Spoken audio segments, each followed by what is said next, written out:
Hello, I'm Jack Grady, and on behalf of the Archives and History Committee of the First Baptist Church on the Square in LaGrange, Georgia, we welcome Vietnam veteran Austin Cook III, and we welcome him and thank him for his service to our country and to our church. Glad to have you here, and I appreciate so much your willingness to participate in this project that we're doing with veterans in our church. We look forward to hearing a little bit about your experience. Tell me about your entering the service and what branch of service it was and about what time of the year it was, that sort of thing. And if you were drafted or did you volunteer? My service was voluntary. It was in 1969. I had just graduated from college, LaGrange College. I graduated in June of '69, and I went in service actually in September of '69. It was called a delayed enlistment program. I actually volunteered and signed the paperwork in early spring of that year, just before graduation. Delayed enlistment. Right. I guess that had to do with you wanting to finish college first. Exactly. Sure. Exactly. Okay. That was the way that it was set up. Mm-hmm. I was in school on a 2S deferment, which all young men between the ages of 18 and 26 at that time were. I see. And so I was able to finish school. And I volunteered. Mm-hmm. Otherwise, I would have been drafted immediately after graduation, because at that time the Vietnam era was in its the height of its period, just about. Well, just kind of on the downside, really, a little bit, but still, it was going strong. Yes. And signed up for a 4-year program. A lot of the draft programs were actually 2 years of active service and then 2 years of inactive reserve, where you could be called up if you needed to be. Yes. But this was 4 years of active duty. Mm-hmm. Went in September the 18th, 1969. You remember it well. I remember it well. It's just as clear today as it was 45 years ago. And I was discharged on the 9th of August in 1973 upon returning from Thailand. We went into the Air Force.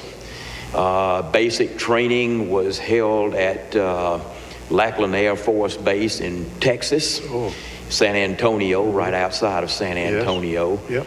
And we were out there for a 6-week period. Mm-hmm. Learned the basics, some basic operations of military service, about the different enlisted in officer ranks, how to recognize officers, take your physical training, learn how to fire an M16, break the weapon down, put it back together, just run an obstacle course, this sort of basic things. Yes. And we did a 6-week period there before going to technical school in Keesler Air Force Base in Mississippi. That's in Mississippi. That's in Mississippi. Yeah. Biloxi area, I believe. In the Biloxi area. Mm-hmm. Yes, sir, that's correct. We went there in November the 1st of 1969. And were there until February of 1970, at which time I was sent my first permanent duty station. That was in Columbus Air Force Base, Mississippi. It was in the northern part of the state. Yes. Mm-hmm. And what did you do there? My training was a clerical position. It was the prefix for that position was a 702. The nice thing about the clerk's position is that clerks could go anywhere. Whenever you change stations, it was not like you knew exactly where you were going. If you were, say, a maintenance specialist or a supply specialist or a personnel specialist, you knew that you would be going to those specific areas whenever you changed stations. But with a clerk, you could go anywhere because all organizations on base had at least 2 clerical positions to type, send and receive messages, file, just general office clerical duties. Maintain a technical order and manual library for things involving operations, that particular duty section. It was just basically a technical or a clerical position, and all organizations had those. And I worked in the base civil engineering section at Columbus, yes. Mississippi. This was Air Force, right? This was Air Force, okay. Yes, sir. We had... you mentioned Keesler and Lackland, and now where you was sent from there. Was to Columbus Air Force Base in Mississippi. So, it was a pilot training base, primarily, was their mission purpose. Student pilots came in, they did 6-7 weeks of training, I believe, in a little T-41, which was the military designation of a Cessna 172. And then they went into the first jet training, which was a T-37, was a small side-by-side jet trainer. It was built by Cessna strictly under a military contract. There were no civilian variations of that model that were available. And then after you graduated out from that, you went into the T-38s, which was the supersonic trainer. So we had 2 squadrons of training operations there, and the base civil engineering took care of all the general maintenance and construction projects on the base, and I was in the administrative section there. I worked under had a lady supervisor. She was a GS-7, a civilian service worker, and then she reported directly, I reported to her, and she reported directly to the base civil engineer, Major Philip Caton, who I got to know well. Yeah, well, good. Austin, just to be sure I'm understanding, when you volunteered, did you have some, were you in position to request the Air Force, or did they assign you to the Air Force duty? At that point, I was in a position to request. You requested Air Force, yeah. That was part of the arrangement with a delayed enlistment program. I was just curious about how that worked. You actually enlisted for up to 3 months prior to the time that you actually left for service, which is what I did. I actually signed the papers in late May, first part of June. Just before graduation? Just before graduation, but I did not actually report for duty until September. I see, okay. So that was what the delayed enlistment, that was one of the things that the delayed enlistment program would do, would allow you to select which branch of service that you wanted. I see. That's interesting. Whereas if you were drafted, then they selected it for you. And about 95% of that time, you were either going to the Army or the Marines. So, okay, excuse me, go right ahead. So where did you go then from the base that you were assigned to in northern Mississippi? Columbus, Mississippi. I was in Columbus, Mississippi from March of 1970 until July. I have to think to remember the dates. July of 1972. Did you go from there directly to? Went from there directly to Thailand. Thailand. Okay. What happened there was President Nixon, Richard Nixon, who was president at that time, had started de-escalating the numbers of forces that were actually within the borders of Vietnam.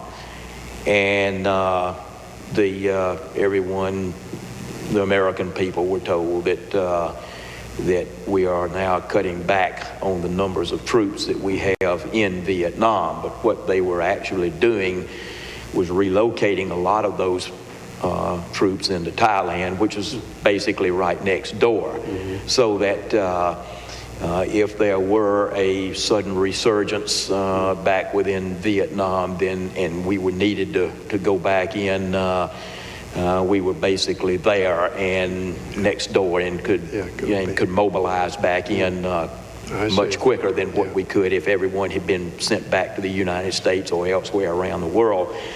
So the base where I was sent to had actually been in operation but had been closed for about 18 months.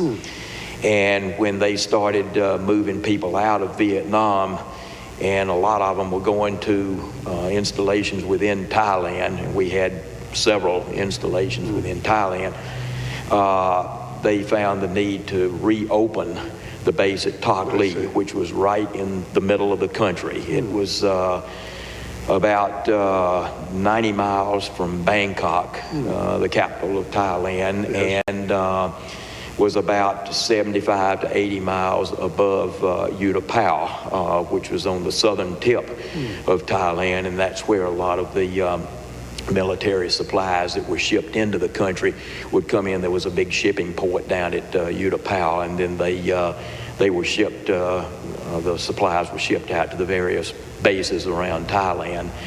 Had a big B-52 operation that flew out from Utapao, as well as Andersen Air Force Base in Guam, and that was where those two installations were where the majority of the B-52 operations over Vietnam were carried out from. Sounds like there was a lot of activity there. There was a lot of activity there. And we went to Tak Ly. They reopened that base. It was an air support base. We had 2 squadrons of F-4 Phantom fighter bombers there. I was assigned to the Wing Safety Office there. We had responsibility for flight, weapons, and ground safety. And I was a clerk in that safety office. We had myself, we had 2 other NCOs, 2 tech sergeants. One was a ground safety officer. The other one was a weapons safety officer.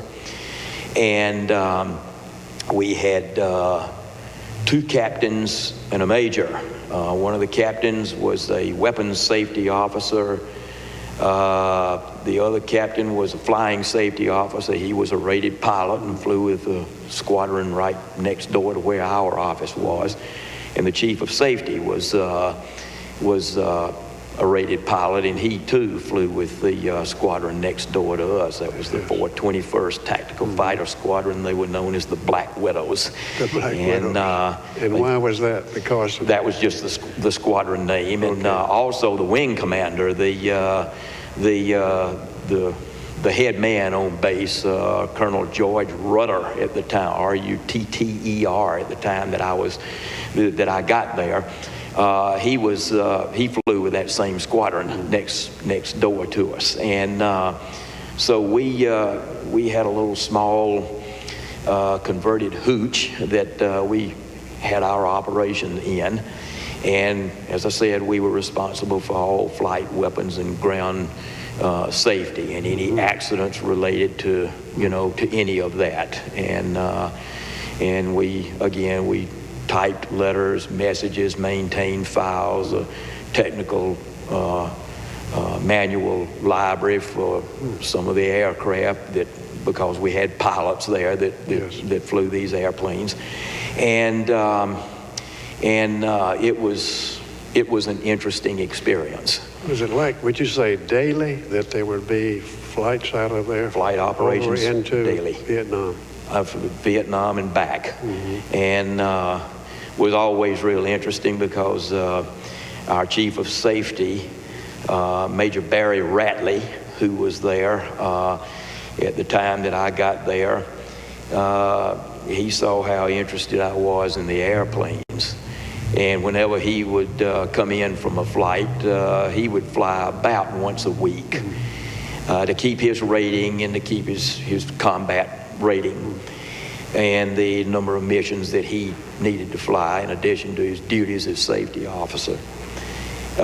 He'd come in and he'd sit down and open up the maps, and I'd go over there and sit down there with him, and he'd show me his takeoff and landing data card that they had filled out with the total numbers of weapons and what all they were carrying on the airplane at the time that they took off, what they dropped, where they dropped it, where they met the tanker tracks to refuel in the air.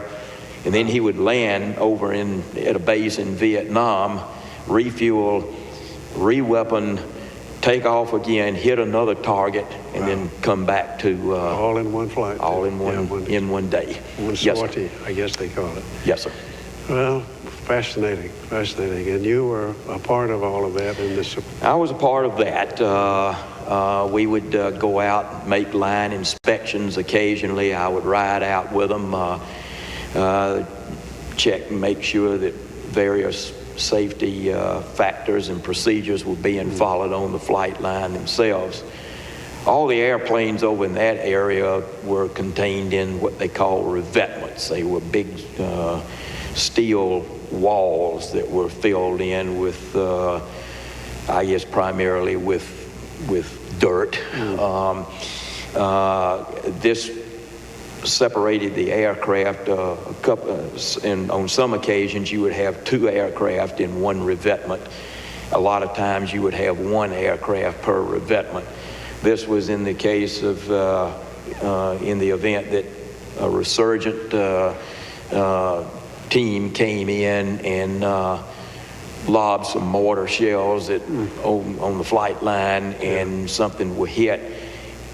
Instead of having a whole bunch of aircraft sitting out there in the wide open and everything, then it provided a degree of protection from the plane. So if one got hit, then other areas would still be intact and not be affected by the damage that one particular area may have. You did have some of those attacks, that type of attack? We had a couple of times where an insurgent group, a small 4 or 5 man insurgent cell, had gotten onto the base, but it was quickly taken care of on the perimeter. You had air-based defense forces that were around, that patrolled around the perimeter of the base to keep them from getting too far in, and the flight line area was the main area that was under protection. You also had the weapon storage area, which was real interesting too, because we had a man that came in about 3 months after I had been there, that transferred down from the weapon storage area. He was a master sergeant. He had almost 26 years in service. His name was Bill Harvill, Harvill, and I got to know Bill real well. And I'd ride out with him on weapons inspections to the storage area. He taught me all about the weapons, the different types of systems that we were using, how they were made up, what they were made up of, the total weight of the weapon itself, the total weight of the explosives that went in each weapon. It was a very detailed education. Not that he had to, not that it was part of the job, but it was just something that he did and I wanted to learn about from him. In fact, in 1991, the first night that we bombed Baghdad, some of the first Air Force planes that went in, that was a combination of Air Force and Navy, I believe, that struck first on Baghdad, night in July 1991. And one of the, I believe it was 1990 was when that happened. And some of the first airplanes that went in from the Air Force were F-111s, which were some of the ones we had at Tockley at the time that I left. And they were using some of those same weapons. And in fact, that first night I called Bill He'd retired. He was living in South Carolina, in Charleston. And I called him, and that night, and I said, Bill, they're still using our Mark 84s.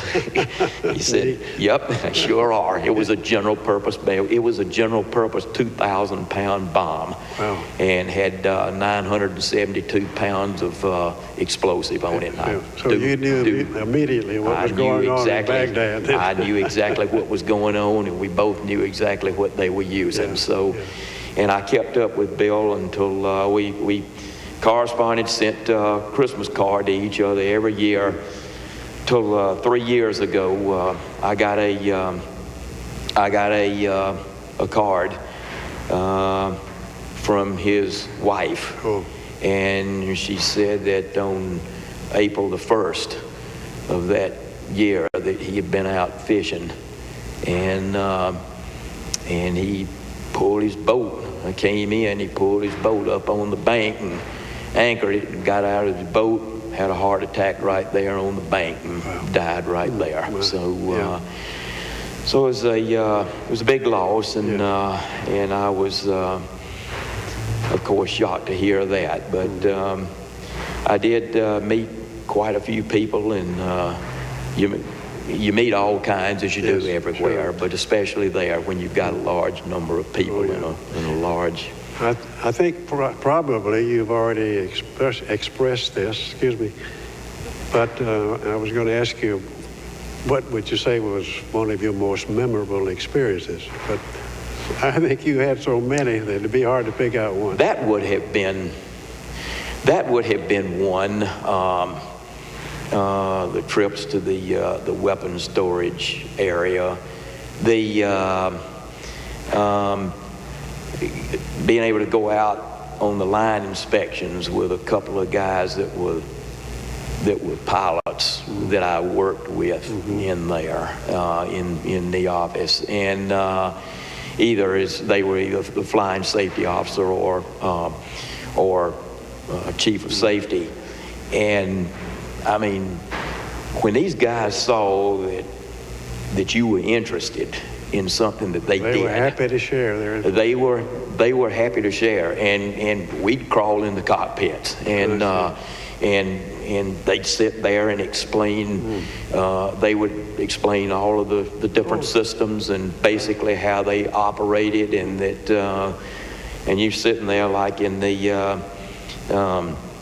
when I went out one day. This was about a month before I came back, and wasn't much going on. Vietnam was the air operations were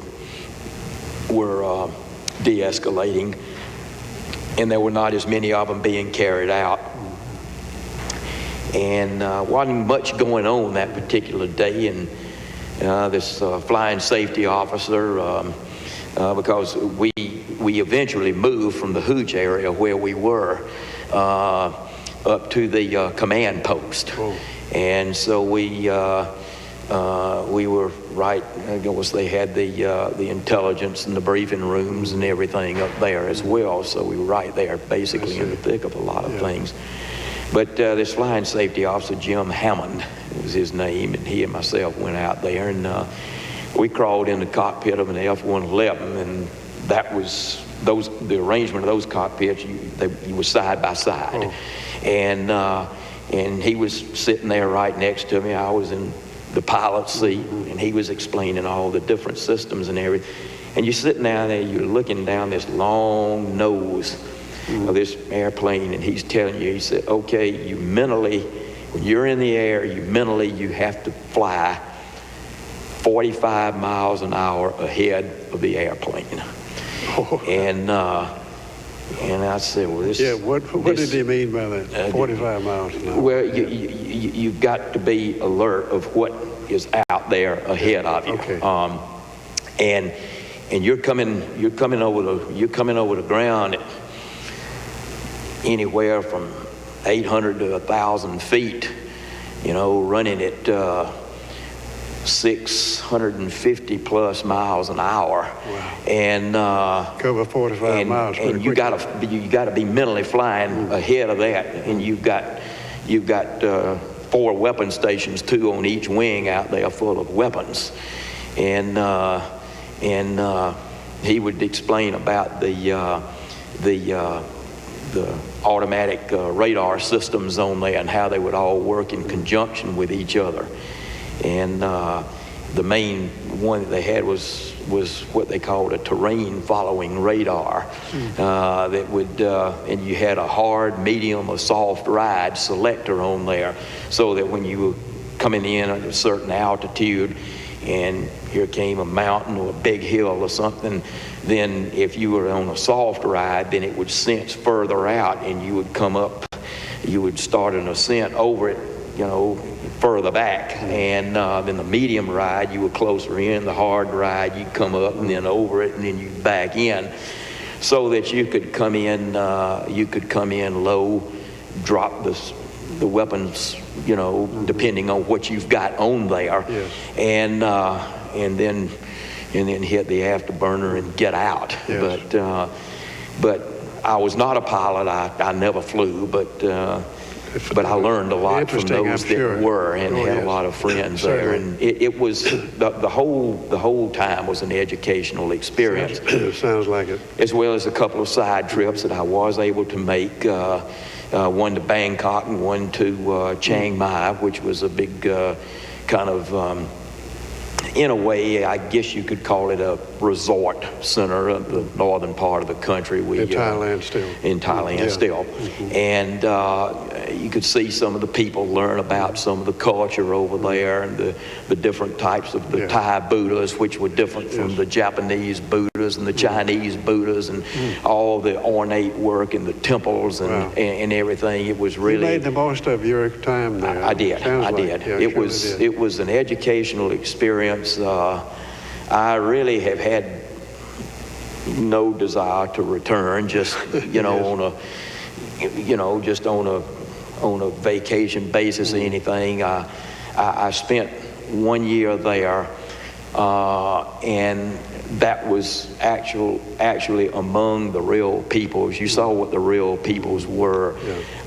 It was not just like a resort vacation or something where you see the finer parts of the country and you don't see what the real life is really like there. Right.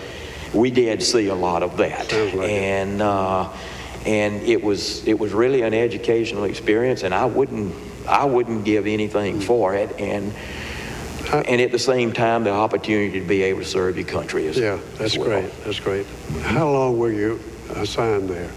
I was assigned to Thailand for 1 year. Oh, you were there a year. Right. Okay. And by that time, the war had wound down considerably, I guess. Wound down considerably. It was not, I don't think that it altogether went until, I believe it was in 1974, I think, when we finally left Tan Son Nhut.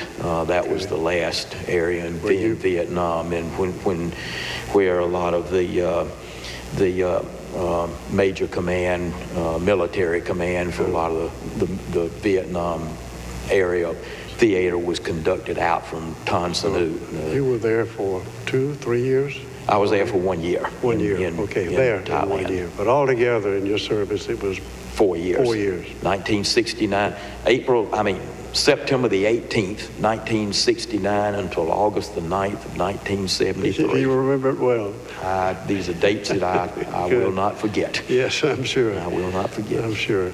Well, since you had already been to college, you were ready to get on with life, I presume. Yes. I was going to ask you a while ago about what in your mind really helped you in preparing for life after military service. But you pretty well described it, I think, because you made the most of your time with them, and you were involved in a number of activities that very few people participate in during their lifetime, and you've already done that.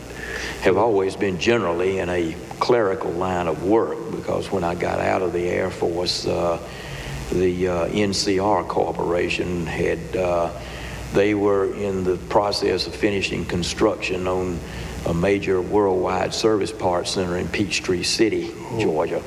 And they were they were in the process of hiring, and a friend here had told me about that when I came back from service. I still had 2 years of inactive reserve duty on there, but it would have been in an extreme emergency, you know, for us to have been called up. Yes. In that situation. So I went and applied, and it was a clerical position too, and I worked for NCR for a while until I started with the college post office in 1981 and ran that for 29 and a half years to retirement, and that was that was basically a clerical form of occupation as well. So I think that what I did with the Air Force and my major in college was business administration. So it all worked out together, and that was another aspect of that delayed enlistment program that we were talking about. Is what they tried to do is as well as you basically had 3 different things going for you. You could select what branch of service that you wanted to go in. You could enlist but still finish college. You were in college, and you could select an area, a career area that you wanted to try to pursue. It was not guaranteed that you would get that, but you stood a better chance of getting that if you went in on a delayed enlistment program. And in my case, I did get what I had asked for. So we had three areas there that were advantageous by going into service through a delayed enlistment program. Well, Austin, we appreciate so much you sharing this with us, and my pleasure. And I want you to know that when this is completed and the tapes, the DVD recordings are prepared, which, by the way, are being done by Paul Barnes, who's a member of our church staff. Paul will have 4 copies made, and one of those copies will be given to you to keep. The others, one will be maintained in the Heritage Room by the Archives Committee. There is one that will go to the church library, which will be available to anybody, and they can go in, check it out just like a book, and view it at home and bring it back, turn it in like they would if they've checked out a book. And there's even one that will go down to the museum on Main Street here in LaGrange. We appreciate your service to our country and to our church. I know that you currently are the vice president of our senior adult ministry. Yes, sir. The Merrymakers in our church. Chair of the program committee. Chairman of the program committee, and very involved in other aspects of the church life as well. So we thank you, and we wish you well in the years ahead. Thank you very much, Mr. Grady. Yes. I enjoyed doing this, and I appreciate you. I appreciate First Baptist Church and all that the church does and that it means to us and has meant to us and to our family very much. Thank you. Thank you very much. Yes, Austin. sir. Austin Cook.